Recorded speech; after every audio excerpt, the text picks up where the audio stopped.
તો ફાઇનલી આપણે હવે નીકળી ગયા છે ચોટીલાની ટ્રીપ પર અને તમે જોઈ શકો છો હરિયાળી જ હરિયાળી છે રસ્તામાં અને આપણે ભૂગી ગયા ચોટીલા આપણે ડુંગરો ચડવાનો છે ને જો આપણે ચાલુ કરી દીધું છે ચડવાનું.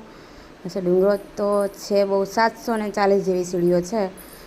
બસ આપણે થોડાક થાકી તો જાવું ચડવામાં, પણ આને તો જો બહુ હરખ છે, બધાથી મોર ભૂકી જાઉં ચડવામાં. હાવ જો ચડે જ જાય છે, એક એક સીડીઓ ચડે જ જાય છે, થાકતી જ નથી પણ જરાય હાવ.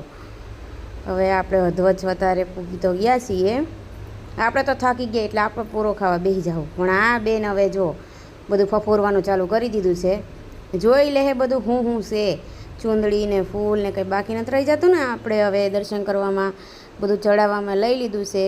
હવે આપણે અહીંયા ડુંગરો ચડવાનું ચાલુ કરી દેવું.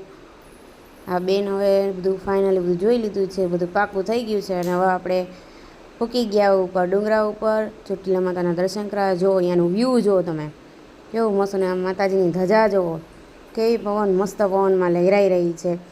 હવે આપણે ધજાના દર્શન કરી લીધા. દર્શન કરી અને આપણે હવે અહીંયા મસ્તનો નજારો થોડો જોઈ કરવીને આપણે આપણી દીકુ હવે દર્શન કરી લે. જોઈ લ્યો છે ને બાકી. જો હવે આપણી દીકુ દર્શન કરી લે. હવે ધજા બતાવે હવે બધું જોઈ કાઢવી અને આપણે જો આ દર્શન કરી લઈએ માતાજીના ધજાના. જોઈ લે, બહુ શ્રદ્ધા છે આપણે માતાજીમાં. જોઈ લ્યો, આ પગે લાગી લીધું. હવે આપણે બસ હવે એટલું જ પગે લાગીશ. હવે ચલો હાલો, હવે આપણે જો આ માતાજીના સિંહ જોડે કંઈક વાતો કરે, આપણને કંઈ ખબર નથી પડતી. હાલો, આપણે માતાજીના દર્શન કરી લીધા છે.